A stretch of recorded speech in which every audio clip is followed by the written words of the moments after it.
서울의 심장부, 화려한 넌사인과 마천루의 그림자 뒤편으로 시간이 멈춘 듯한 작은 골목이 숨 쉬고 있었다. 세월의 흔적을 고스란히 간직한 낡은 기와집들 사이, 유독 따스한 불빛이 새어나오는 곳, 그곳이 바로 박선희 여사의 작은 식당, 엄마의 밥상이었다. 저녁 시간이 조금 지난 시각, 식당 안은 영업을 마친 뒤에 고요함과 맛있는 음식 냄새가 어우러져 아늑한 분위기를 자아내고 있었다. 식당의 낡은 나무 테이블 중앙에 이제 막 60을 넘긴 박선희 여사가 온화한 미소를 지으며 앉아 있었다. 그녀의 얼굴에 깊게 팬 주름은 고된 세월의 증거였지만 그 눈빛만은 세상의 어떤 풍패도 흔들리지 않을 듯한 강인함과 따스함을 동시에 담고 있었다. 그녀의 앞에는 이제는 모두 장성한 3명의 자식들이 앉아 있었다. 피 한 방울 섞이지 않았지만 세상 그 어떤 친남매보다도 끈끈한 정으로 묶인 아이들이었다. 민준아, 요즘도 그렇게 바쁘니 검사라는 일이 사람 잡는 일이라더니 우리 아들 얼굴 보기가 하늘의 별 따기구나. 선희의 목소리에는 애정 어린 걱정이 묻어났다. 그녀의 맞은편에 앉은 첫째, 김민주는 희미하게 미소를 지으며 고개를 저었다. 30대 중반의 그는 날카로운 턱선과 지적인 눈매를 가진 냉철함이 온몸에서 뿜어져 나오는 남자였다. 대한민국에서 가장 유능하기로 손꼽히는 서울중앙지검의 특수부 검사. 그의 이름 앞에는 늘 최연소, 최고라는 수식어가 따라붙었다. 걱정 마세요. 어머니, 바빠도 어머니 밥 먹을 시간은 어떻게든 내야죠. 이 맛을 못 보면 일할 힘도 안 납니다. 그의 말은 무뚝뚝했지만 선희를 향한 시선에는 깊은 존경과 애정이 담겨 있었다. 민주는 20해 전 부모를 잃고 갈 곳 없던 10살짜리 소년이었다. 세상에 대한 불신과 분노로 가득 차 있던 그를 아무런 조건 없이 품어준 것이 바로 선희였다. 그녀의 밥상에서 그는 비로소 세상의 온기를 배웠고 정의를 실현하는 검사가 되겠다고 다짐했다. 형은 맨날 똑같은 레퍼토리야. 좀 더 창의적인 멘트 없어. 민준의 옆에서 장난스럽게 핀잔을 주는 이는 둘째 이지훈이었다. 민준보다 2살 어린 그는 형과는 정반대의 매력을 가졌다. 자유분방한 머리 스타일에 사람 좋은 미소. 언뜻 보기에는 철없는 동네 백수 같았지만 그의 눈은 누구보다도 날카롭게 빛나고 있었다. 그는 국내 최대 보안업체에서 최연소 팀장 자리까지 올랐다가 돌연 모든 것을 버리고 사설정보조사관으로 독립한 특이한 이력의 소유자였다. 대기업의 답답한 시스템보다는 자신의 능력으로 어둠 속의 진실을 파헤치는 일에 더 큰 희열을 느끼는 남자였다. 너야말로 맨날 입만 살았지. 어머니. 지훈이 저 녀석 저번 달에 제가 소개해준 선자리는 또 걷어찼답니다. 민준의 공격에 지훈이 발끈하며 소리쳤다. 야, 그건 아니지. 만나보니까 무슨 로봇이랑 대화하는 줄 알았다고. 난 가슴이 따뜻한 사람이 좋단 말이야. 우리 엄마처럼. 지훈은 능청스럽게 선희의 어깨에 머리를 기댔다. 선희는 그런 지훈의 머리를 부드럽게 쓰다듬으며 웃었다. 지훈은 8살 때 보육원 앞에서 하염없이 울고 있던 아이였다. 친구들의 따돌림과 폭력에 상처받았던 아이를 선희는 조용히 식당으로 데려와 따뜻한 밥 한 끼를 내주었다. 그날 이후 식당은 지훈의 유일한 안식처이자 놀이터가 되었다. 둘 다 그만들 해. 동생 앞에서 부끄럽지도 않니?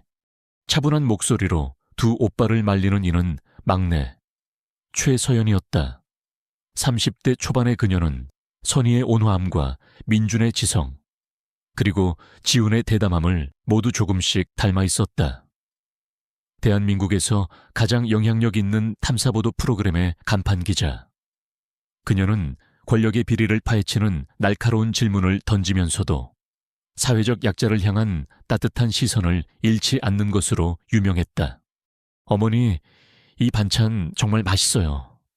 비법 좀 알려주세요. 방송에서 어머니의 레시피 코너라도 만들어야겠어요. 서연이 애교 섞인 목소리로 말하자 선희의 얼굴에 환한 웃음꽃이 피었다. 서연은 갓난아기 때 병원 앞에 버려졌던 아이였다. 선희는 이미 두 아들을 키우고 있는 힘든 상황이었지만 차마 작은 생명을 외면하지 못하고 자신의 딸로 품었다. 세 아이는 그렇게 선희의 울타리 안에서 서로를 의지하며 하나의 가족이 되었다. 오랜만에 한자리에 모인 가족은 시간 가는 줄 모르고 이야기꽃을 피웠다. 민준의 복잡한 사건 이야기부터 지훈의 아슬아슬한 잠입수사 경험담, 서연이 취재 중에 만난 사람들의 이야기까지. 선희는 그저 아이들의 이야기를 들어주는 것만으로도 세상 모든 것을 다 가진 듯 행복했다. 이 낡고 작은 식당이 이 아이들이 그녀의 세상 전부였다. 그때였다. 딸랑 하는 소리와 함께 식당 문이 거칠게 열렸다. 모두의 시선이 문 쪽으로 향했다. 문 앞에는 값비싼 명품 정장을 빼입었지만 어딘지 모르게 그 옷이 몸에 맞지 않는 듯한 중년의 남자가 서 있었다. 그의 뒤에는 검은 양복을 입은 건장한 남자 2명이 그림자처럼 버티고 있었다. 여기가 박선희 씨가 하는 가게 맞소. 중년 남자의 목소리는 오만함으로 가득 차 있었다. 그는 식당 안을 위아래로 훑어보며 노골적으로 경멸의 시선을 보냈다. 마치 오물이라도 보는 듯한 표정이었다. 순간 식당 안에 따뜻했던 공기가 차갑게 얼어붙었다. 민준의 눈빛이 순식간에 검사의 그것으로 변했다. 지훈은 기대고 있던 몸을 바로 세웠고 그의 손은 무의식적으로 테이블 아래로 향했다. 서연의 눈에는 기자 특유의 날카로운 관찰력이 번뜩였다. 선희가 자리에서 일어나며 차분하게 물었다. 제가 박선희입니다만 누구신지요? 나는 태상그룹 기획조정실의 조진석 이사라고 하오. 남자는 거들먹거리며 명함 한 장을 테이블 위로 툭 던졌다. 태상그룹, 대한민국 재계서열 10위 안에 드는 거대 건설기업, 그 이름이 나오자 세 남매의 표정이 미세하게 굳어졌다. 조 이사는 의자를 스스로 빼서 선희의 맞은편에 거만하게 앉았다. 그는 세 남매를 한 번씩 훑어보더니 코웃음을 쳤다. 어중이떠중이들이 다 모여있구만. 뭐 가족회의라도 하는 중이었소. 잘됐군. 말이 빠르겠소. 용건이 무엇입니까? 민준이 얼음장처럼 차가운 목소리로 물었다. 그의 목소리에는 상대의 길을 죽이는 검사 특유의 위압감이 서려 있었다. 조 이사는 잠시 민준을 쏘아보았지만 이내 다시 비릿한 미소를 지으며 말을 이었다. 용건은 간단해. 우리 태상그룹에서 이 일대 대규모 럭셔리 복합타워를 건설할 계획이요. 당신네 이 허름한 가게가 딱 그 중심에 위치해 있더군. 그래서 우리가 아주 큰 인심을 써서 이 땅을 사주겠다는 거요. 그는 서류 가방에서 계약서 한 뭉치를 꺼내 테이블 위로 툭 밀었다. 여기 시세보다 훨씬 후하게 쳐준 가격이니 읽어보고 도장만 찍으시오. 이런 누추한 곳에서 평생 국밥이나 파는 것보다야 목돈 쥐고 편하게 노후를 보내는 게 100번 낫지 않겠소. 우리가 베푸는 자선사업이라고 생각하시오. 그의 말 한마디 한마디에는 가난한 자에 대한 뿌리 깊은 경멸과 오만함이 묻어 있었다. 지훈의 주먹이 단단하게 쥐어졌다. 서연은 분노로 입술을 깨물었지만 어머니 앞에서 애써 평정심을 유지했다. 선희는 조 이사가 내민 계약서를 쳐다보지도 않았다. 그녀는 그저 조용히 입을 열었다. 돌아가세요. 뭐라고? 조 이사는 자신의 귀를 의심했다. 감히 이 늙은 여자가 자신의 제안을 거절하리라고는 상상도 못했다. 이곳은 돈으로 팔 수 있는 곳이 아닙니다. 내 인생이 담겨 있고 내 아이들의 추억이 담겨 있는 곳입니다. 얼마를 준다 해도 팔지 않을 겁니다. 그러니 이만 돌아가 주십시오. 선희의 목소리는 나지막했지만 그 안에는 강철 같은 의지가 담겨 있었다. 조 이사의 얼굴에서 미소가 사라졌다. 그의 얼굴이 흉측하게 일그러졌다. 여보시오. 할멈, 지금 제정신이오. 당신이 지금 누굴 상대로 버티겠다는 건지 알고나 하는 소리야. 우리 태상그룹이 마음만 먹으면 당신 가게 하루아침에 잿더미로 만드는 건 일도 아니야. 그의 목소리가 높아지자 뒤에 서 있던 검은 양복들이 위협적으로 한 발짝 다가왔다. 식당 안의 긴장감이 극에 달했다.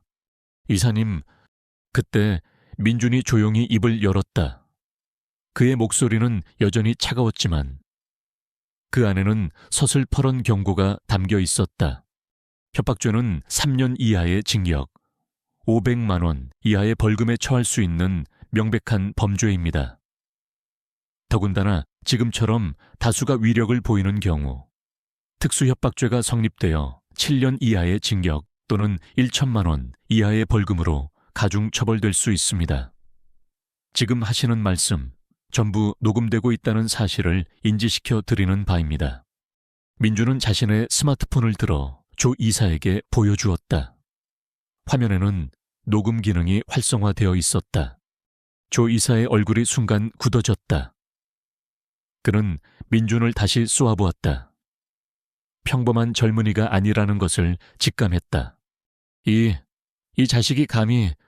조 이사가 자리에서 벌떡 일어나자 지훈 역시 번개처럼 일어섰다. 그는 조 이사와 검은 양복들 앞을 막아서며 나지막이 으르렁거렸다. 좋은 말로 할 때 꺼져.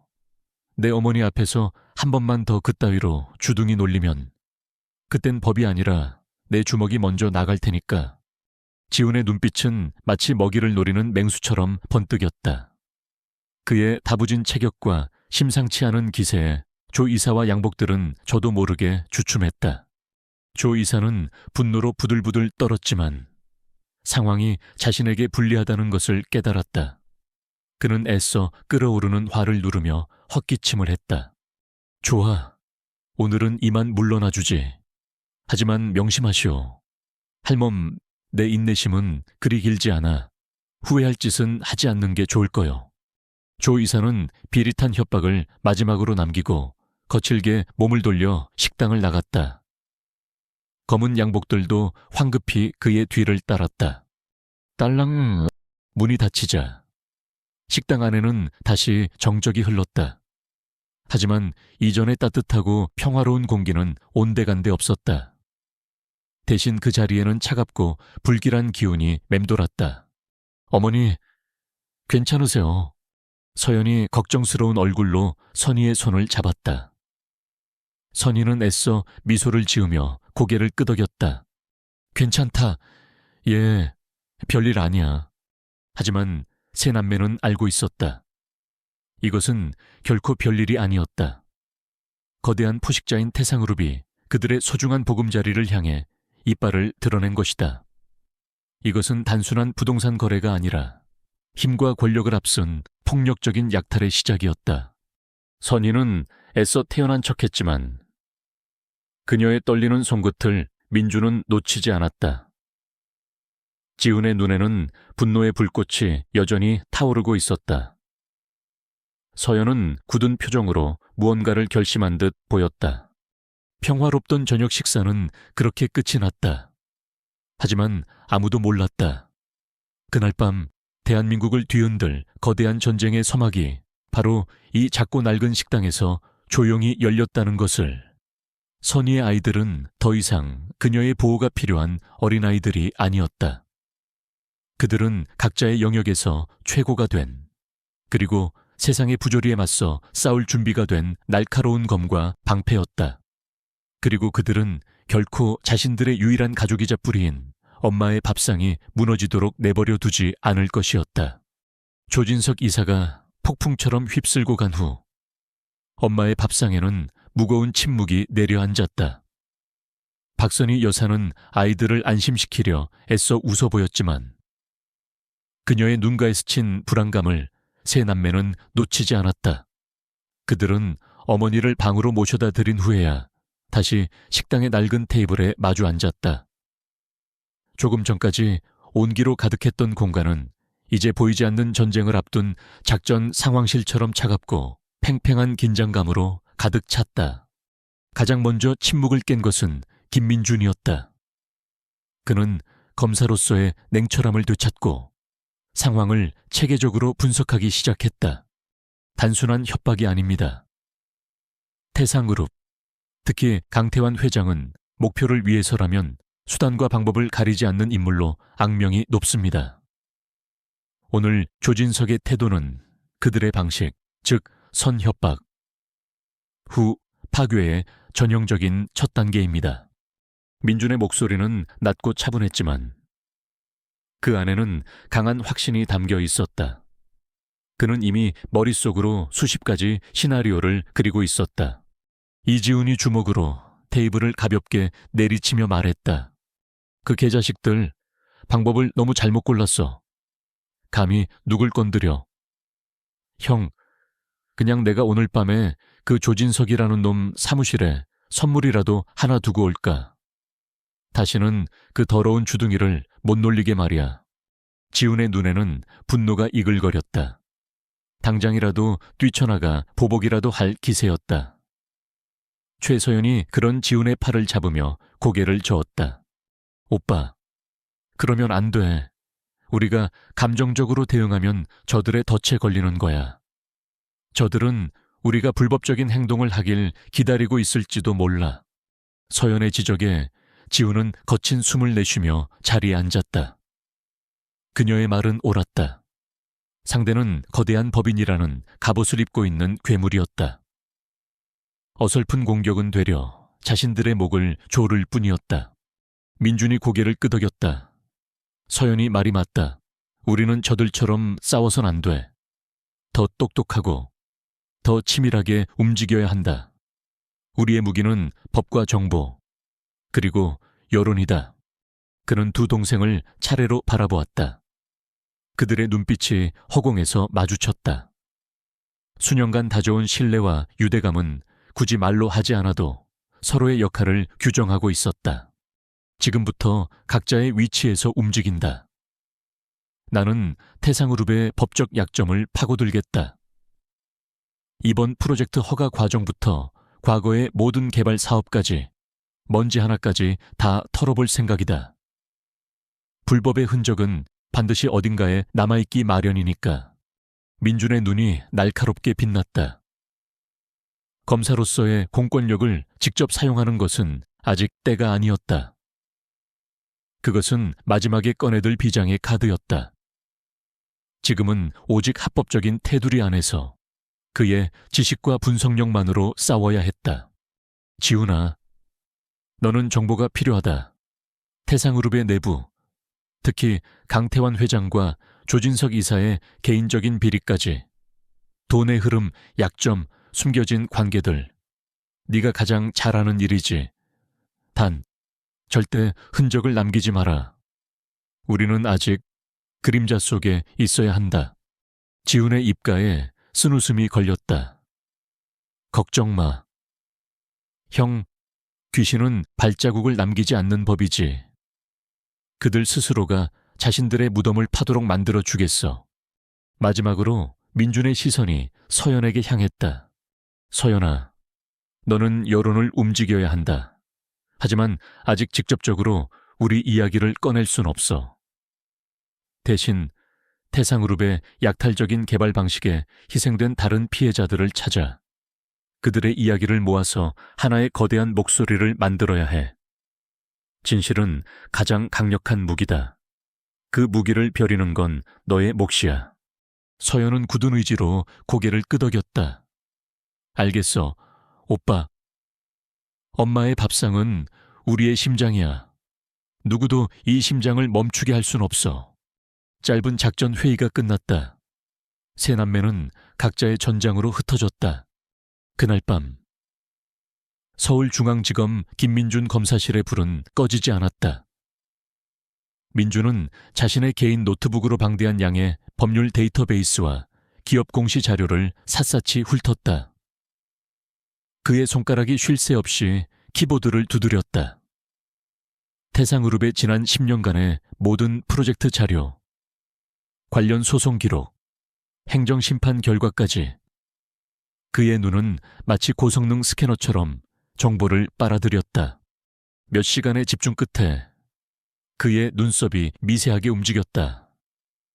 3년 전 강남의 한 재개발 프로젝트, 수십 명의 상가 세입자들이 태상그룹의 강압적인 퇴거 조치에 반발해 소송을 제기했지만 최종 판결 직전에 갑자기 모두가 소송을 취하하고 조용히 사라졌던 사건이었다. 당시에는 거액의 합의금 때문이라고 알려졌지만 민주는 그 이면에 다른 무언가가 있음을 직감했다. 너무나 깔끔하게 마무리된 사건, 마치 누군가 의도적으로 흔적을 지운 듯한 느낌이었다. 그는 이 사건을 첫 번째 실마리로 삼고 더 깊이 파고들기 시작했다. 같은 시각 서울의 한 오피스텔. 밖에서 보면 평범한 주거 공간이었지만 안은 최첨단 장비로 가득 찬 이지훈의 비밀 기지였다.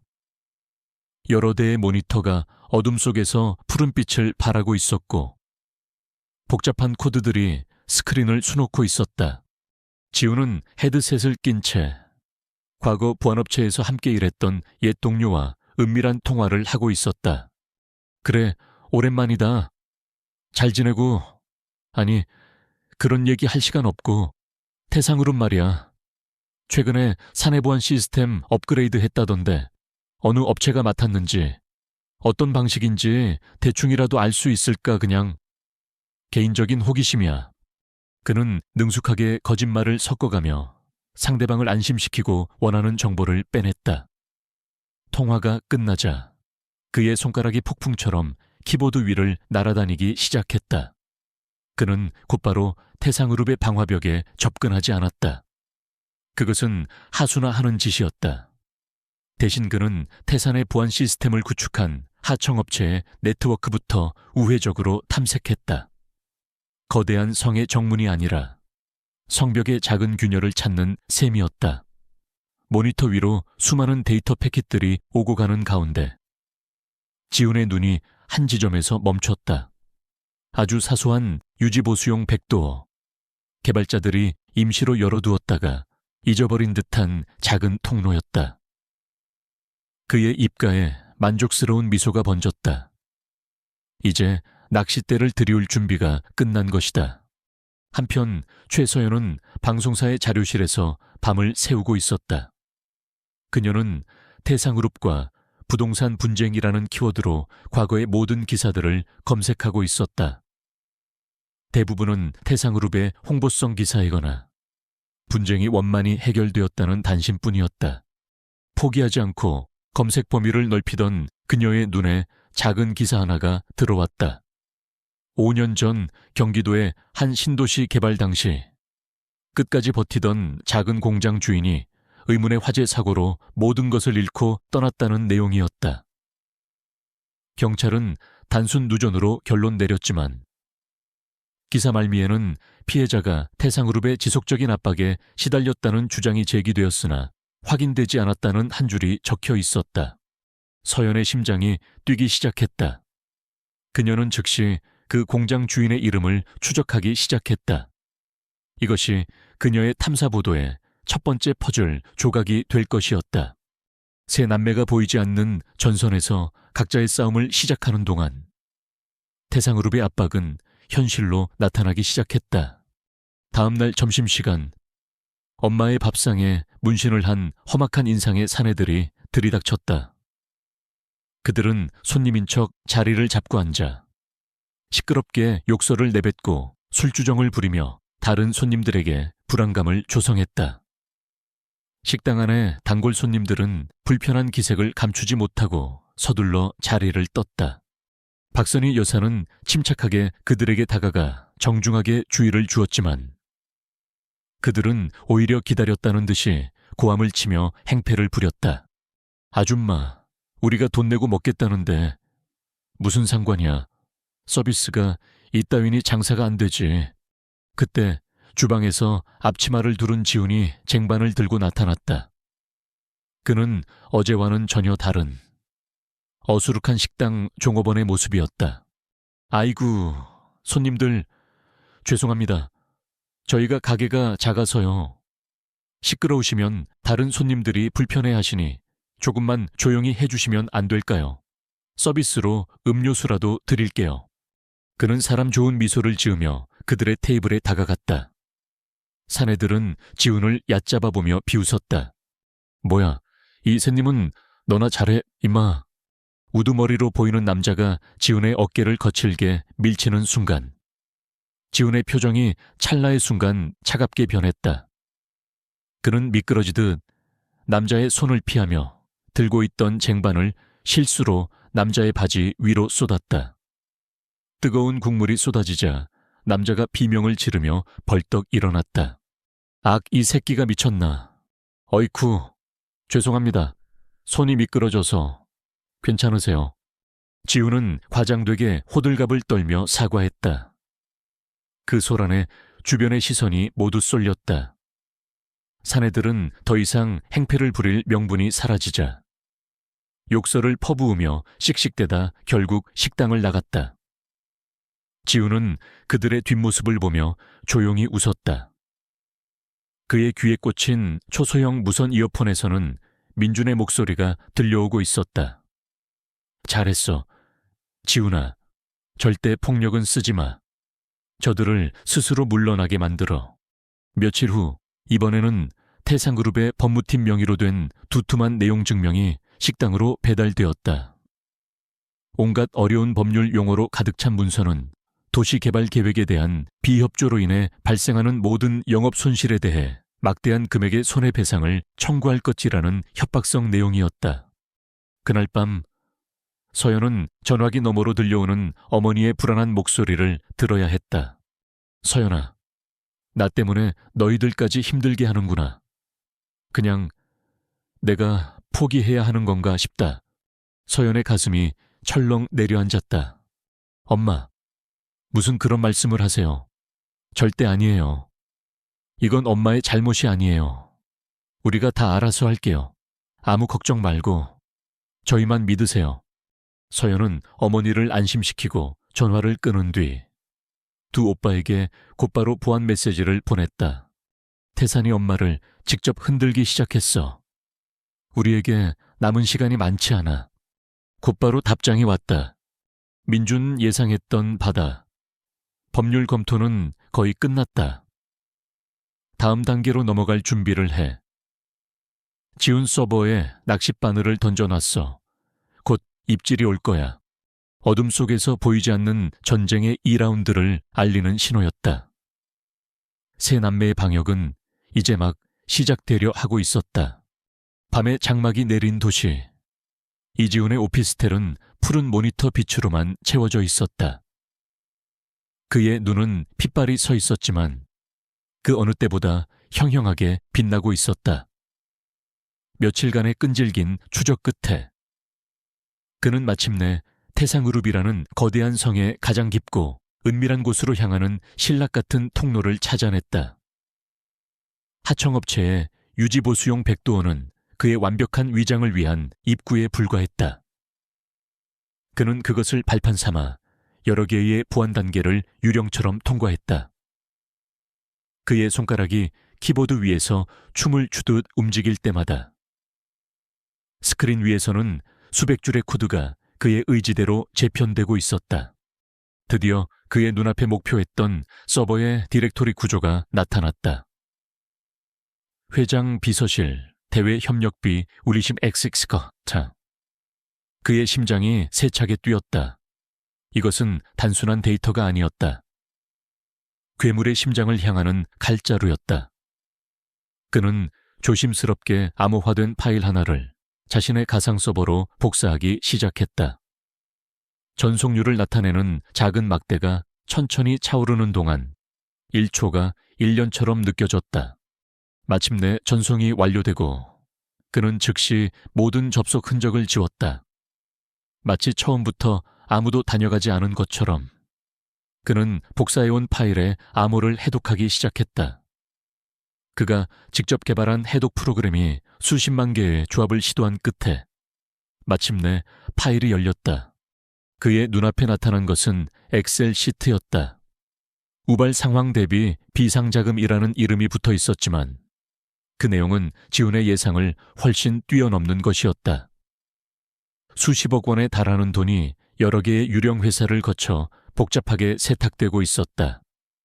그리고 그 돈의 최종 목적지 중 하나에서 그는 익숙한 이름을 발견했다. 서울시 도시계획위원회의 핵심 위원이자 차기 유력 정치인으로 거론되는 인물, 돈은 그 정치인의 천한 명의로 된 컨설팅 회사로 흘러 들어가고 있었다. 계약 내용은 부동산 개발 자문이었지만 사실상 뇌물이라는 것을 모를 사람은 없었다. 잡았다. 지훈의 입에서 나직한 탄성이 터져 나왔다. 이것은 태상그룹의 단순한 비자금이 아니었다. 대한민국의 심장부에서 벌어지고 있는 거대한 부패의 증거였다. 그는 즉시 이 자료를 최고 수준으로 암호화하여 형인 김민준에게 전송했다. 메시지는 단 한 줄이었다. 괴물의 아킬레스건. 확인 바람. 새벽녘 검사실 소파에서 쪽잠을 자던 민준은 암호화된 메시지 알림 소리에 눈을 떴다. 그는 지훈이 보내온 파일을 확인하고는 순식간에 잠이 달아났다. 그의 얼굴은 얼음장처럼 차갑게 굳어졌다. 그가 며칠 밤낮으로 파헤치던 3년 전 강남 재개발 사건의 마지막 퍼즐 조각이 맞춰지는 순간이었다.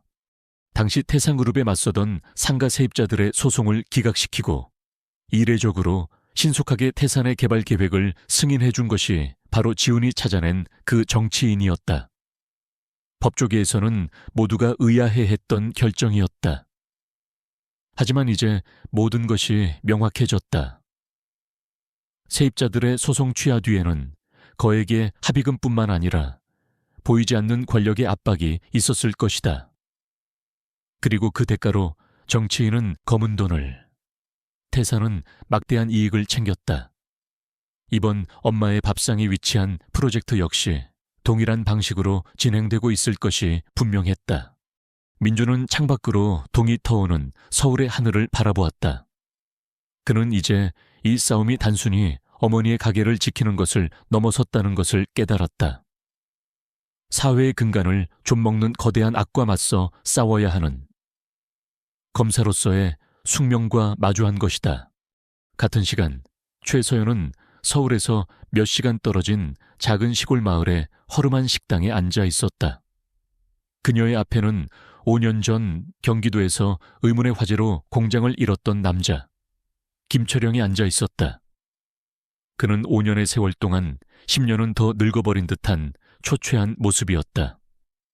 그의 눈빛은 사람을 경계하는 두려움으로 가득 차 있었다. 왜 이제 와서 나를 찾아온 거요? 다 끝난 일이오. 김철영의 목소리는 파르르 떨리고 있었다. 서연은 녹음기나 수첩을 꺼내지 않았다. 대신 그와 눈을 맞추며 진심을 담아 말했다. 사장님, 저는 기삿거리를 찾으러 온 게 아니에요. 사장님의 억울한 이야기를 들어드리러 왔어요. 5년 전에 있었던 일, 결코 끝난 일이 아니라고 생각합니다. 저 역시 비슷한 일을 겪고 있는 사람이고요. 서연은 자신의 어머니와 식당 이야기를 간략하게 털어놓았다. 태상그룹이라는 이름이 나오자 김철영의 눈빛이 흔들렸다. 서연은 그의 손을 부드럽게 감싸 쥐었다. 사장님, 혼자가 아니에요. 저들이 가장 두려워하는 것은 우리가 혼자라고 생각해 포기하는 겁니다. 하지만 우리가 목소리를 합치면 진실은 힘을 갖게 돼요. 제게 그날의 이야기를 들려주실 수 있겠어요.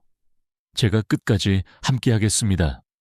서연의 진심 어린 눈빛에 김철영의 단단했던 경계심이 서서히 무너져 내렸다. 그는 한참을 망설이다. 마침내 떨리는 입술을 열었다. 그의 입에서 쏟아져 나온 이야기는 서연의 예상을 훨씬 뛰어넘는 것이었다. 보상금을 거부하자 시작된 조폭들의 협박, 매일 밤 공장 주변을 어슬렁거리던 낯선 차들. 그리고 실수로 불이 나기 전날. 내 공장이 아니라 네 가족이 먼저 제가 될 수도 있다. 고 속삭이던 조진석 이사의 목소리까지 김철영의 눈에서 뜨거운 눈물이 흘러내렸다. 그것은 5년간 억눌러왔던 분노와 공포의 눈물이었다. 서연은 그의 이야기를 하나도 놓치지 않고 마음에 새겼다. 그녀는 이제 강력한 증인과 증언을 확보했다. 방역의 서막을 11번째 기사의 윤곽이 머릿속에 그려졌다. 한편 태상그룹 본사 최고층에 위치한 회장실. 강태환 회장은 자신의 집무실에서 서울의 정영을 내려다보고 있었다. 그의 앞에는 조진석 이사가 고개를 숙인 채 서 있었다. 고작 늙은 여자 하나, 그리고 애송이 몇 명한테 아직까지 질질 끌고 있는 건가. 강태환의 목소리는 조용했지만 그 안에는 얼음 같은 분노가 서려 있었다. 죄송합니다. 회장님, 그 자식들이 생각보다 보통 내기들이 아닙니다. 한 놈은 법을 좀 아는 것 같고 다른 놈은 아주 질기게 방해를. 변명은 듣고 싶지 않아. 강태환이 버럭 소리를 지르며 돌아섰다. 그의 눈빛은 탐욕과 잔인함으로 번뜩였다. 나는 과정을 묻는 게 아니야. 결과를 원할 뿐이다. 조 이사, 이제까지 너무 신사적으로 놀아준 것 같군. 벌레는 밟아 죽여야 말을 듣는 법이야. 강태환은 시계 불을 붙여 깊게 빨아들인 후 하얀 연기를 조진석의 얼굴에 뿜으며 말했다. 더 이상 애들 장난은 끝이다. 그 늙은 여자가 제 발로 기어와서 도장을 찍게 만들어. 공포가 가장 효과적인 설득 수단이라는 걸 잊었나 그 가게. 그 여자, 그리고 그 자식들이 소중하게 생각하는 모든 것을 부셔버려. 내가 원하는 건 오직 그 땅뿐이다. 무슨 수를 써서라도 이번 달 안으로 내 손에 넣어. 알겠습니다. 회장님, 조진석의 눈에 다시 잔인한 빛이 돌아왔다. 그는 회장실을 나오며 어딘가로 전화를 걸었다. 나다. 이제 장난은 끝났다. 오늘 밤 그 노파에게 지옥이 뭔지 보여줘. 그날 밤 영업을 마치고 혼자 뒷정리를 하던 박선희 여사의 식당. 늦은 밤 골목을 순찰하던 경찰차의 경광등 불빛이 식당 창문을 스쳐 지나갔다. 바로 그 순간이었다. 쨍그랑 둔탁한 파열음과 함께 식당의 가장 큰 창문이 박살났다. 놀란 선희가 비명을 지르며 뒤로 물러섰다. 창문을 깨고 들어온 것은 벽돌이었다. 그리고 그 벽돌에는 붉은색 레커로 휘갈겨 쓴 쪽지가 묶여 있었다. 선희는 떨리는 손으로 쪽지를 집어들었다. 다음은 네 자식들의 목이다. 선희의 눈앞이 하얘졌다. 다리가 풀려 그대로 주저앉았다. 이것은 단순한 협박이 아니었다. 악마가 그녀의 턱 밑까지 다가와 자신의 존재를 드러낸 것이다. 공포가 그녀의 심장을 얼어붙게 만들었다. 자식들을 지키기 위해 모든 것을 포기해야 한다는 절망감이 그녀를 덮쳐왔다. 깨진 유리 조각들이 달빛에 서늘하게 빛나고 있었다. 박선희 여사의 떨리는 손에 들린 붉은 쪽지는 마치 악마의 저주처럼 불길했다. 공포로 하얗게 질린 어머니의 얼굴을 본 순간 세 남매의 눈에 이성이 아닌 차가운 분노의 불꽃이 타올랐다. 이지우는 바닥에 떨어진 벽돌을 피가 나도록 강하게 움켜쥐었고 최서연은 어머니를 부축하며 금방이라도 눈물을 쏟을 듯 입술을 깨물었다. 김민준의 표정은 그 어느 때보다도 차갑게 굳어 있었다. 그는 조용히 어머니의 손에서 쪽지를 빼앗아 구겨버렸다.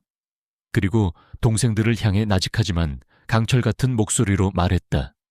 저들이 선을 넘었다. 이제 더 이상 방어는 의미 없어. 우리가 먼저 공격한다. 그의 선언은 남은 두 사람의 마음에 들불처럼 번졌다. 두려움은 사라지고 그 자리를 가족을 지키기 위한 맹렬한 투지가 채웠다. 그들은 더 이상 그림자 속에 숨어 있을 수 없었다.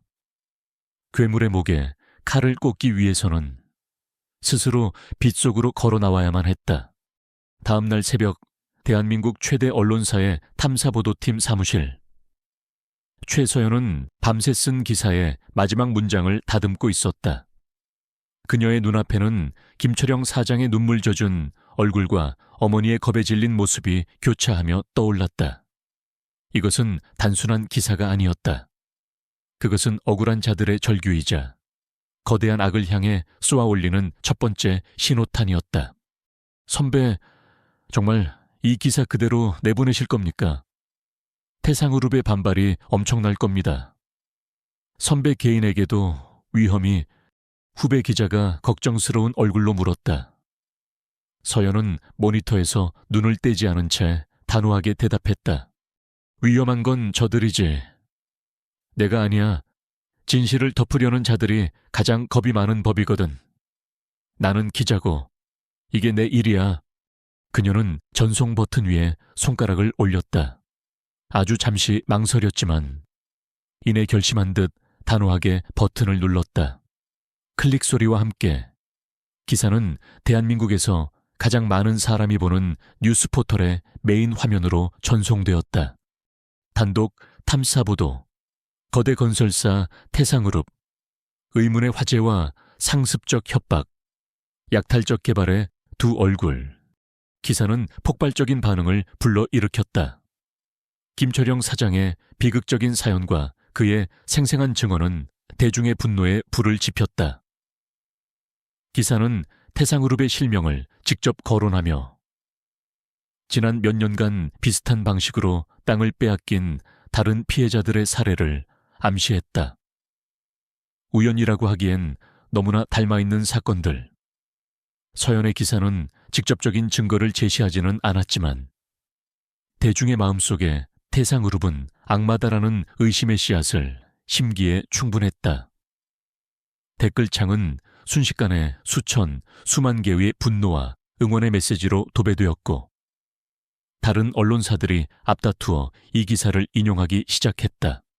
서연의 기사가 온라인을 휩쓸기 시작한 지 정확히 1시간 후 서울중앙지방법원 민원실 한 중년의 변호사가 서류 뭉치를 접수 창구에 제출했다.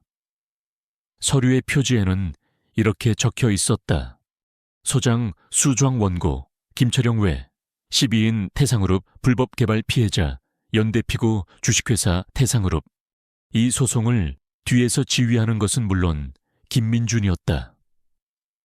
그는 자신을 드러내지 않기 위해 평소 신뢰하던 인권 변호사를 대리인으로 내세웠다. 소장의 내용은 서연의 기사보다 훨씬 더 날카롭고 구체적이었다. 태상그룹이 지난 10년간 자행해온 불법적인 용지 매입 과정, 협박, 기물 파손, 심지어 방화교사 의혹까지. 민주는 지훈이 찾아낸 자료와 자신의 법률적 분석을 토대로 태산의 약한 고리들을 정확하게 겨냥했다. 특히 3년 전 강남 재개발 사건을 다시 수면 위로 끌어올려 당시 태산에 특혜를 준 것으로 의심되는 정치인에 대한 수사 촉구까지 포함시켰다. 기사와 소송, 두 개의 거대한 창이 동시에 태상그룹의 심장을 향해 날아들었다. 그리고 같은 시각 세 번째 화살이 은밀하게 발사되었다. 이지훈은 공중전화 박스 안에서 변조된 목소리로 짧은 통화를 하고 있었다. 수화기 너머의 상대는 금융감독원의 내부 감찰팀에서 근무하는 그의 옛 정보원이었다. 오랜만이군. 간단한 팁 하나 주지. 태상그룹의 우발 상황 대비 비상자금. 그 돈이 블루스카이 컨설팅이라는 유령 회사로 흘러들어간 내역을 확인해봐. 뇌물인지 아닌지는 직접 판단하고. 행운을 비네. 지훈은 그 말만 남기고 미련 없이 전화를 끊었다. 그는 수화기를 내려놓고 유유히 공중전화 박스를 빠져나왔다. 배후도 증거도 없는 완벽한 익명의 제보였다. 하지만 이 제보가 금융감독원 내부에서 일으킬 파장은 결코 작지 않을 것이었다. 의심의 씨앗이 일단 뿌려지면 그들 스스로가 태산의 내부를 파헤치기 시작할 터였다. 태상그룹 본사는 그야말로 벌집을 쑤셔놓은 듯한 혼란에 빠졌다. 홍보팀의 전화기는 불이 나도록 울려댔고 법무팀은 갑자기 날아든 소장에 대응하느라 비상이 걸렸다. 직원들은 삼삼오오 모여 수군거렸고 사내 인트라넷은 마비 상태였다. 무엇보다 심각한 것은 주식시장의 반응이었다. 개장과 동시에 태상그룹의 주가는 폭락하기 시작했다. 오너리스크와 불법 경영 의혹이 터지자 투자자들은 무섭게 주식을 내던졌다. 기획조정실 조진석 이사는 식은땀을 흘리며 사태를 수습하려 했지만 걷잡을 수 없이 터져나오는 악재들 앞에 속수무책이었다. 대체 어떻게 된 거야? 기자 하나, 변호사 하나가 어떻게 이런 정보들을... 그는 믿을 수 없다는 듯 소리쳤다. 이것은 우연이 아니었다. 누군가 치밀한 계획해 자신들을 공격하고 있는 것이 분명했다. 그는 떨리는 손으로 회장실 직통 인터폰을 들었지만 아무런 응답이 없었다. 그 시각 강태환 회장은 자신의 집무실에서 거대한 모니터를 통해 뉴스를 보고 있었다. 화면에는 최서연 기자의 얼굴과 그녀가 쓴 기사의 헤드라인이 큼지막하게 떠 있었다. 그의 평소 냉정하던 얼굴은 분노로 시뻘겋게 달아올라 있었다. 그는 자신이 사냥하던 토끼가 갑자기 이빨을 드러내고 자신의 목을 물어뜯으리라고는 상상도 하지 못했다. 그는 조용히 자리에서 일어나 거대한 원목 책상 위로 걸어갔다. 그리고 다음 순간 책상 위에 있던 모든 것을 바닥으로 쓸어버렸다. 값비싼 서류함, 크리스털 문진, 컴퓨터 모니터가 요란한 소리를 내며 바닥에 나뒹굴었다. 감히 벌레 같은 것들이 나 강태환을 물어뜯어. 그의 입에서 짐승 같은 포효가 터져 나왔다. 그는 처음으로 통제력을 잃었다. 늘 자신의 발 아래에 있던 것들이 감히 자신을 공격하고 대중 앞에서 망신을 주었다는 사실을 견딜 수 없었다. 그는 늙은 국밥집 여자와 그녀가 거둔 어중이떠중이들을 떠올렸다. 검사, 기자, 그리고 뒷골목 양아치 같은 놈, 그들이었다. 그는 흩어져 있던 점들이 하나의 선으로 이어지는 것을 깨달았다. 강태환은 인터폰을 부숴줘라 움켜쥐고 고함을 질렀다. 조 이사, 당장 내 방으로 쳐들어와. 잠시 후 헐레벌떡 뛰어들어온 조진석 앞에서 강태환은 살기등등한 눈으로 명령했다. 그 년놈들 뒷조사해. 당장 사소한 것 하나까지 전부 다 가족, 친구, 과거, 약점, 비밀, 먼지 하나까지 샅샅이 털어내. 내가 그놈들을 어떻게 짓밟아 버리는지 똑똑히 보여줄 테니 전부 다 내 손으로 부셔버릴 것이다. 태상그룹이라는 거대한 괴물의 단단한 갑옷에 처음으로 균열이 생겼다. 그리고 그 균열을 본 괴물은 이제 이성을 잃고 오직 눈앞의 적들을 향한 파괴적인 분노만을 내뿜기 시작했다. 진짜 전쟁은 지금부터였다. 태상그룹의 방역은 예상보다 훨씬 더 빠르고 잔인하며 전방위적이었다. 강태환 회장의 분노는 그의 제국이 가진 모든 권력과 자원을 동원한 거대한 파도가 되어 세 남매를 덮쳤다. 가장 먼저 타격을 입은 것은 공중전을 책임졌던 최서연이었다. 다음 날 아침, 그녀의 이름은 대한민국 모든 포털 사이트에 가장 추악한 곳에 오르내리고 있었다. 태상그룹의 막강한 자금력과 언론 장악력은 소위 사이버 레카라 불리는 이슈 유튜버들과 익명의 가십 사이트들을 통해 일제히 움직였다. 충격 단독 최서연 기자. 경쟁사로부터 금품 수수 의혹. 탐사보도 여왕의 추악한 이면. 그녀는 진실이 아닌 돈을 쫓았다. 가짜뉴스들은 마치 사실인 양정교하게 포장되었다. 서연이 과거에 만났던 제보자들이 사실은 경쟁 건설사의 사주를 받은 브로커였다는 거짓 증언이 등장했고, 그녀의 개인 계좌에 출처 불명의 돈이 입금된 것처럼 조작된 거래 내역서까지 나돌았다. 태사는 서연을 정의로운 기자에서 돈의 영혼을 판 사기꾼으로 추락시키기 위해 모든 수단을 동원했다. 상황은 그녀가 몸담고 있는 방송사 내부에서도 심각하게 돌아갔다. 보도국장은 그녀를 긴급 호출했다. 최 기자, 이게 다 어떻게 된 일이야? 태상그룹 법무팀에서 내용 증명이 산더미처럼 쌓이고 있어. 이사회에서도 당장 최 기자를 해고하고 공식 사과 성명을 내라고 압박이 들어오고 있고. 자네, 정말 저들 주장처럼 뭔가 받은 거라도 있는 건가? 국장의 눈에는 의심과 압박에 지친 기색이 역력했다. 서연은 온몸에서 힘이 빠져나가는 것을 느꼈다. 진실을 외면하는 세상과 힘의 논리 앞에 무력해지는 언론의 현실을 마주한 것이다. 그녀는 자신의 결백을 주장했지만 이미 여론의 재판은 시작되었고 그녀는 유죄를 선고받은 뒤였다. 김민준을 향한 공격은 더욱 교활하고 치명적이었다. 강태환은 자신의 정치적 뒷배인 도시계획위원회 위원을 움직였다. 그 정치인은 즉시 대검찰청 감찰본부에 김민준 검사에 대한 공식 진정서를 제출했다. 진정서의 내용은 김민준 검사가 개인적인 원한 어머니의 가계 문제를 해결하기 위해 검사라는 직위를 남용하여 민간기업 태상그룹을 불법 사찰하고 해킹 등 불법적인 방법으로 취득한 자료를 이용해 여론을 조작하고 소송을 사주했다는 것이었다. 그들이 제시한 증거는 기가 막혔다. 지훈이 사용했던 하청업체 서버의 접속 기록을 교묘하게 조작하여 마치 민준의 개인 IP 주소에서 접속한 것처럼 보이게 만든 것이었다. 완벽한 함정이었다. 결국 대검찰청은 김민준에 대한 내부 감찰에 착수했다. 그는 직속 상관인 부장검사에게 불려갔다. 부장검사는 착잡한 표정으로 서류를 내밀었다. 김 검사, 나도 자네를 믿네만. 절차는 절차야. 감찰 결과가 나올 때까지 자네의 모든 직무를 정지하네. 검사 신분증과 사무실 출입증을 반납하게. 민주는 아무 말도 할 수 없었다. 그는 자신의 신념이자 인생의 모든 것이었던 검사 신분증을 책상 위에 내려놓았다. 법과 정의를 수호하는 칼자루를 쥔 그가 이제는 부패한 권력이 파놓은 함정 속에서 스스로의 목에 칼을 겨눠야 하는 신세가 된 것이다.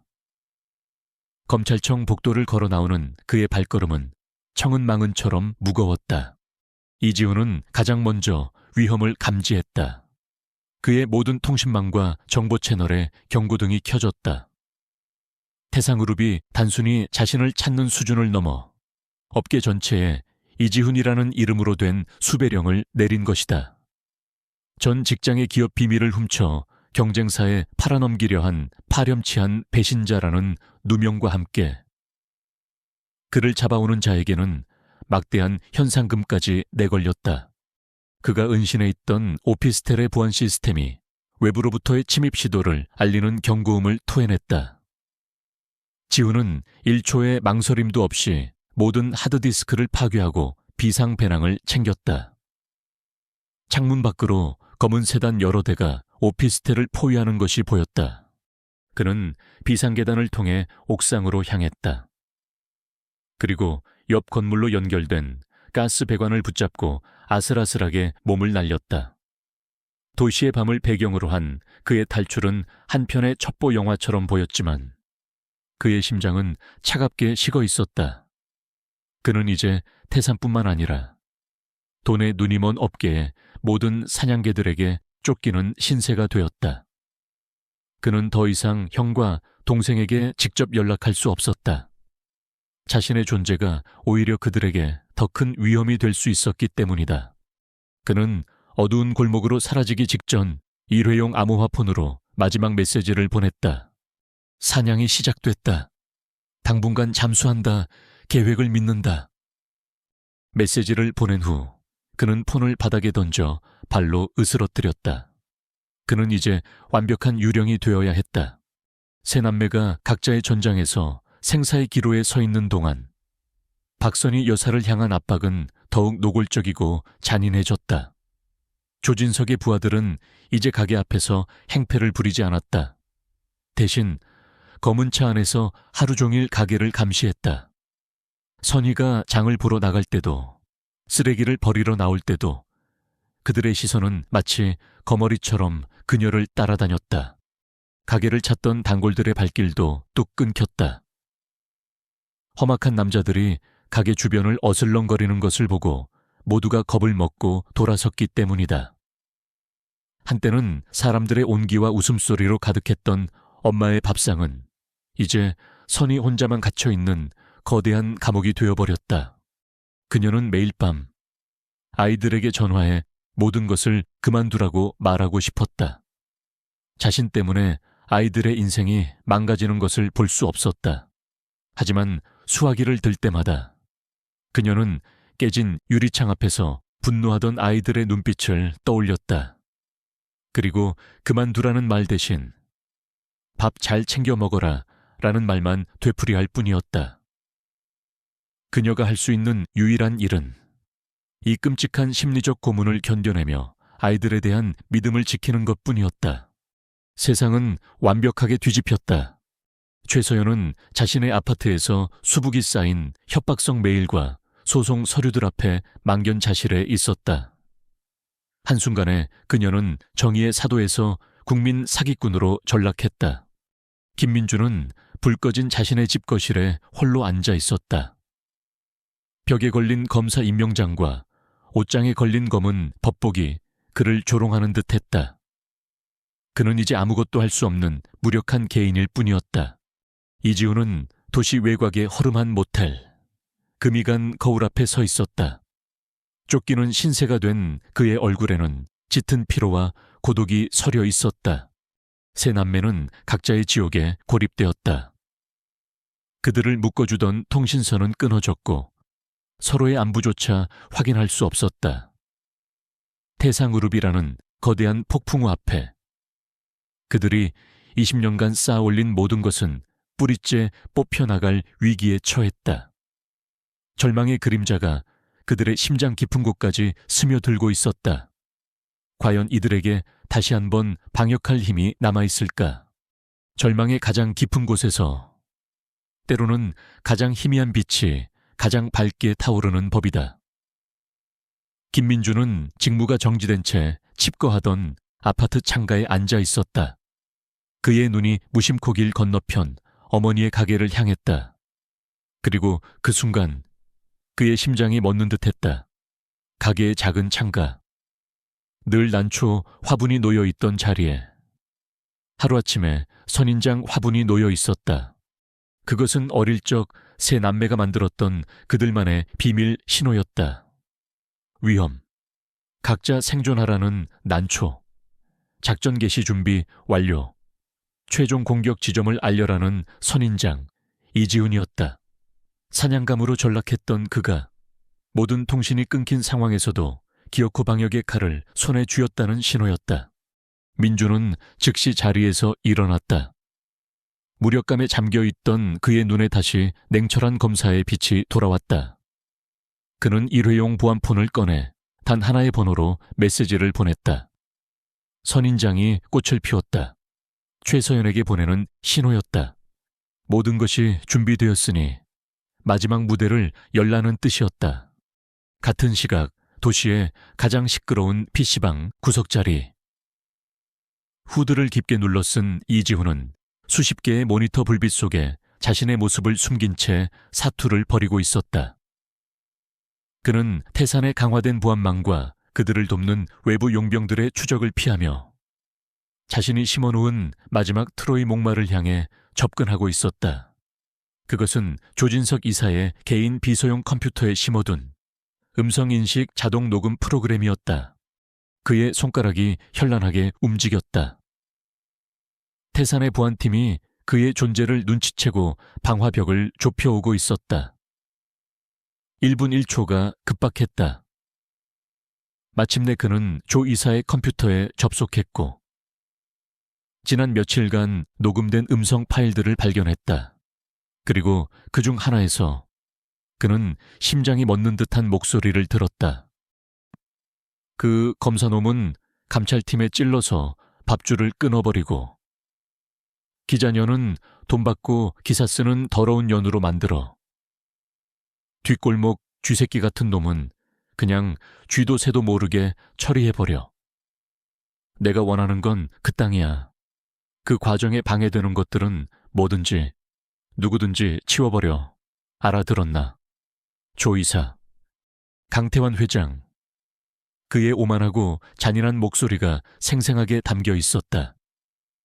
이것은 단순한 비리 증거가 아니었다. 범죄를 직접 지시하고 모의하는 악마의 목소리 그 자체였다. 지우는 파일을 자신의 클라우드로 전송하기 시작했다. 전송 막대가 올라가는 속도가 영혼처럼 느껴졌다. 마침내 100%가 표시된 순간 그는 모든 연결을 끊고 USB를 뽑아 자리에서 일어섰다. 그가 PC방을 빠져나가는 순간 여러 명의 험상궂은 남자들이 PC방 문을 박차고 들어왔다. 그는 이미 인파 속으로 유령처럼 사라진 뒤였다. 다음 날 최서연은 모든 언론사에 이메일 한 통을 보냈다. 태상그룹 관련 추가 폭로 긴급 기자회견 금일 오후 2시 온라인 생중계 장소는 작은 시민단체의 허름한 강당이었다. 주류 언론사 기자들은 대부분 비웃으며 불참했다. 이미 사기꾼으로 낙인 찍힌 기자의 마지막 발악이라고 생각했다. 하지만 몇몇 독립 언론 기자들과 수십만 명의 구독자를 가진 유튜버들이 카메라를 들고 현장을 찾았다. 그리고 수많은 시민들이 서연의 개인 SNS를 통해 생중계를 지켜보고 있었다. 오후 2시 굳은 표정의 서연이 단상에 섰다. 태상그룹에서 보낸 변호사와 홍보팀 직원들도 비웃는 표정으로 뒷자리에 앉아 있었다. 저는 오늘 한 명의 기자로서가 아니라 거대한 권력에 모든 것을 빼앗길 뻔했던 한 가족의 딸로서 이 자리에 섰습니다. 그녀는 차분하게 입을 열었다. 그녀는 자신에게 쏟아졌던 비난에 대해 변명하지 않았다. 대신 5년 전 공장을 잃은 김철영 사장을 단상으로 불렀다. 김 사장은 떨리는 목소리로 그러나 분명하게 태산의 만행을 증언했다. 뒤이어 다른 피해자들이 영상 메시지를 통해 등장했다. 그들의 눈물과 절규는 생중계를 지켜보는 모든 이들의 마음을 울렸다. 태산의 변호사가 자리에서 일어나 소리쳤다. 이건 쇼입니다. 증거도 없는 감성파리로 대중을 선동하지 마시오. 바로 그 순간 서연은 변호사를 차갑게 바라보며 말했다. 증거를 원하십니까? 좋습니다. 지금부터 들려드리죠. 그녀는 노트북의 한 파일을 클릭했다. 그 검사놈은 감찰팀에 찔러서 밥줄을 끊어버리고 강당 전체에 강태환 회장의 목소리가 울려 퍼졌다. 태산 측 직원들의 얼굴이 하얗게 질렸다. 장내는 숨막히는 정적에 휩싸였다. 강태환이 세 남매를 어떻게 파멸시키려 했는지, 어떻게 법과 언론을 주무르려 했는지, 그의 추악한 계획이 적나라하게 공개되었다. 내가 원하는 건 그 땅이야. 그 과정에 방해되는 것들은 뭐든지, 누구든지 치워버려. 마지막 문장이 끝났을 때 강당은 경악과 분노의 함성으로 폭발했다. 기자들의 카메라 플래시가 미친 듯이 터졌고 생중계 채팅창은 서버가 다운될 정도로 폭주했다. 같은 시각 서울 외곽의 한적한 곳 직무정지 상태인 김민주는 한 남자와 마주 앉아 있었다. 남자는 대검찰청 내에서도 가장 강직하고 독립적이라 평가받는 특별수사팀의 팀장이었다. 이게 자네가 말한 마지막 퍼즐 조각인가? 팀장의 손에 들린 태블릿에서 서연의 기자회견 생중계가 흘러나오고 있었다. 민주는 그에게 자신이 모아온 모든 자료, 태산의 비자금 내역, 뇌물 수수 정황, 그리고 피해자들의 증언이 담긴 파일을 이미 넘긴 상태였다. 그렇습니다. 선배님, 이제 국민이라는 배심원이 유죄를 선고했습니다. 법의 이름으로 집행할 시간입니다. 특별수사팀장은 강태환의 목소리가 담긴 녹음 파일을 들으며 굳은 표정으로 고개를 끄덕였다. 그는 즉시 부하들에게 전화를 걸었다. 전원 소집, 목표는 태상그룹 본사, 조진석 이사와 강태환 회장. 긴급 체포한다. 지금 즉시 움직여. 태상그룹 타워는 아비 규환에 빠졌다. 기자회견 생중계의 파장은 즉각적이었다. 모든 언론이 태상그룹을 비난하는 속보를 쏟아냈고 분노한 시민들이 태산 본사 앞으로 몰려들기 시작했다. 그리고 그 혼란의 정점에 특별수사팀의 검은 차량들이 도착했다. 수사관들은 한치의 망설임도 없이 건물로 진입했다. 가장 먼저 기획조정실이 급습당했다. 조진석 이사는 넋이 나간 표정으로 모니터를 보고 있다가 자신의 어깨를 잡는 수사관들의 손길에 허물어지듯 주저앉았다. 당신을 뇌물 공여 및 증거인멸 교사 혐의로 긴급 체포합니다. 마지막 하이라이트는 최고층 회장실이었다. 강태환은 자신의 집무실에서 기자회견을 보며 경악과 분노에 몸을 떨고 있었다. 자신의 목소리가 스피커에서 흘러나오는 순간 그는 모든 것이 끝났음을 직감했다. 구왕! 회장실 문이 거칠게 열리고 수사관들이 들이닥쳤다. 강태환은 마지막 자존심이라도 지키려는 듯 애써 태연한 척 소리쳤다. 여기가 어디라고 함부로 들어와. 내가 누군지 알아. 특별수사팀장이 그의 앞으로 다가와 차갑게 말했다. 잘 알지, 강태환 씨. 당신을 특정경제범죄 가중처벌 등에 관한 법률 위반, 직권남용, 협박교사 등등의 혐의로 긴급 체포합니다. 당신은 묵비권을 행사할 수 있고 변호인을 선임할 권리가 있어. 수사관 한 명이 그의 손목에 차가운 수갑을 채웠다. 칼칵! 그 소리는 한 시대의 탐욕과 오만으로 쌓아 올린 거대한 제국이 무너지는 소리였다. 대한민국을 쥐고 흔들던 절대 권력자는 이제 초라한 범죄자로 전락했다. 그의 왕국은 산산조각 났다. 강태환 제국의 몰락은 대한민국 사회에 거대한 파장을 일으켰다. 재계와 정치권의 추악한 유착관계가 만천에 드러나자 국민적 분노가 들끓었고 이는 곧 거대한 변화의 물결로 이어졌다. 강태환 회장과 조진석 이사는 재판 과정 내내 혐의를 부인했지만 이지훈이 목숨을 걸고 확보한 녹취 파일과 김민준이 치밀하게 구축한 증거의 사슬, 그리고 최서연이 세상에 알린 피해자들의 눈물, 어린 증언 앞에서 더 이상 빠져나갈 수 없었다. 법원은 이례적으로 신속하게 재판을 진행했고 결국 강태환에게는 징역 15년, 조진석에게는 징역 10년이라는 중형이 선고되었다. 그들의 뒷배를 봐주던 부패한 정치인 역시 모든 직위에서 사퇴하고 검찰의 수사 대상이 되어 몰락의 길을 걸었다. 태상그룹은 창사 이래 최대의 위기를 맞았지만 역설적으로 이는 새로운 기회가 되었다. 전문 경영인 체제가 도입되었고 과거의 부정한 관행을 모두 청산하려는 대대적인 개혁이 시작되었다. 그룹의 새로운 슬로건은 투명 경영, 사회적 책임이었다. 사건의 중심에 섰던 세 남매는 각자의 자리에서 영웅으로 떠올랐다. 김민주는 모든 혐의를 벗고 명예롭게 검찰에 복귀했다. 대검찰청은 그의 공로를 인정하고 부패한 권력의 외압에 굴하지 않은 그의 강직함을 높이사 그를 신설된 특별부패 수사처의 핵심 팀장으로 임명했다. 그는 이제 더 큰 힘으로 사회의 어두운 곳을 밝힐 수 있게 되었다. 최서연은 그해 연말 대한민국에서 가장 권위 있는 올해의 기자상을 수상했다. 그녀는 수상 소감에서 이렇게 말했다. 이 상은 저 개인의 것이 아닙니다. 거대한 권력 앞에서 모든 것을 잃을 각오를 하고 용기를 내어주신 모든 피해자분들의 것입니다.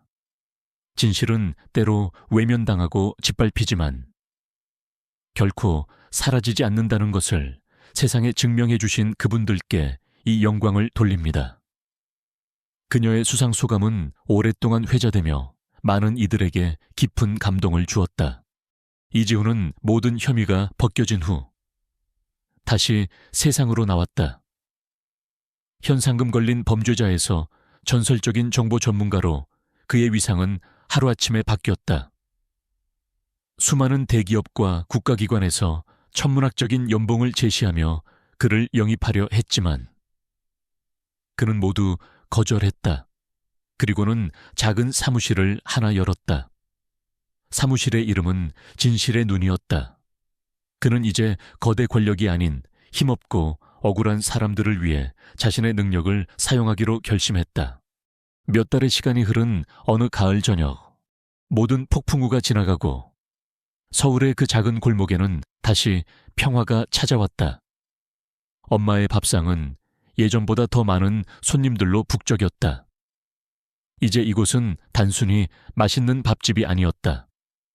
거대한 불의에 맞서 싸운 용감한 가족의 이야기가 깃든 서울의 새로운 상징이자 희망의 장소가 되었기 때문이다.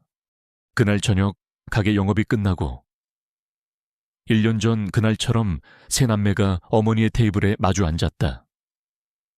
하지만 이제 그들의 얼굴에는 긴장감이나 분노 대신 편안하고 따뜻한 미소만이 가득했다. 어머니, 오늘 갈비찜은 유독 더 맛있는 것 같아요. 비법이 뭐예요? 서연이 장난스럽게 묻자 박선희 여사가 웃으며 대답했다. 비법은 무슨 너희들이 오랜만에 다 같이 모여서 맛있게 먹어주니 그게 최고의 양념이지. 선희는 이제 더 이상 불안해하지 않았다. 그녀의 눈빛은 평온하고 깊었다. 형, 그래서 특별수사팀장 되니까 어때? 아직도 책상에만 앉아있어.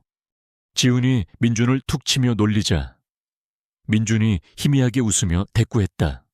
너야말로 사장님 소리 들으니까 좋은가 보지. 사무실에 의뢰 서류가 산더미처럼 쌓였다던데. 그야 당연하지. 이 이지훈님의 명성이 어떤데. 근데 제일 큰 의뢰는 아직 해결 못했어. 그게 뭔데? 지훈은 씩 웃으며 서연을 쳐다봤다. 우리 막내 동생 신랑감 찾아주기. 이건 뭐 태상그룹 서버 터는 것보다 더 어렵네. 오빠. 서연의 핀잔에 식당하는 유쾌한 웃음소리로 가득 찼다. 한바탕 웃음이 지나간 후 잠시 정적이 흘렀다. 세 사람은 말없이 서로를 바라보았다. 지난 몇 달간 겪었던 지옥 같았던 시간들이 주마등처럼 스쳐 지나갔다. 죽음의 문턱까지 갔던 시간들, 서로의 생사조차 알 수 없었던 절망의 순간들. 하지만 그들은 결국 이겨냈고 다시 이렇게 함께 마주 앉아 있었다. 민준이 조용히 입을 열었다. 우리가 가진 모든 것, 우리가 할 수 있었던 모든 일들, 그 시작은 전부 여기 이 밥상이었습니다. 어머니. 서연이 민준의 말에 고개를 끄덕이며 선희의 손을 잡았다. 엄마는 저희에게 그저 밥을 주신 게 아니에요. 세상을 살아갈 용기와 옳은 것이 무엇인지를 가르쳐 주셨어요. 지훈이 그들의 말을 받았다. 그리고 절대로 나쁜 놈들한테 지면 안 된다는 깡다구도 가르쳐 주셨죠. 새 아이의 진심 어린 고백에 선희는 아무 말 없이 그저 미소만 지었다. 그녀는 천천히 자리에서 일어나 아이들 한 명 한 명의 얼굴을 따뜻하게 쓰다듬었다. 그녀의 눈가에 이슬이 맺혔다. 나는 그저 배고픈 내 새끼들 밥 해주고 비 맞지 않게 지붕을 내어준 것밖에 없다. 나머지는 전부 너희들이 스스로 해낸 거야. 이렇게나 바르고 훌륭하게 자라주어서 고맙다. 어미는 그것만으로도 평생을 다 보상받았다. 20년 전 그녀는 세상에 버려진 3명의 가여운 아이들을 아무런 조건 없이 품었다. 그녀가 베푼 것은 그저 따뜻한 밥 한 끼와 잠자리, 그리고 가족이라는 이름의 울타리였다. 그녀는 결코 보답을 바라지 않았다. 하지만 그녀의 선함은 씨앗이 되었다. 아이들의 마음속에 뿌리 내려 정이라는 이름의 나무로 자라났다. 그리고 마침내 그 나무는 거대한 악의 폭풍으로부터 자신들의 뿌리인 어머니와 그 보금자리를 지켜냈을 뿐만 아니라 세상의 많은 사람들에게 희망이라는 그늘을 만들어 주었다. 그날 밤 서울의 화려한 마천루 아래 낡은 골목의 작은 식당에서는 오랫동안 따뜻한 웃음소리가 끊이지 않았다. 엄마의 밥상에서 새어나오는 불빛은 차가운 도시의 밤을 밝히는 등대처럼 그 어느 때보다도 밝게 빛나고 있었다. 한 사람의 선한 마음이 어떻게 세상을 바꿀 수 있는지 20년의 세월을 거쳐 가장 완벽하고 눈부신 방식으로 증명되고 있었다.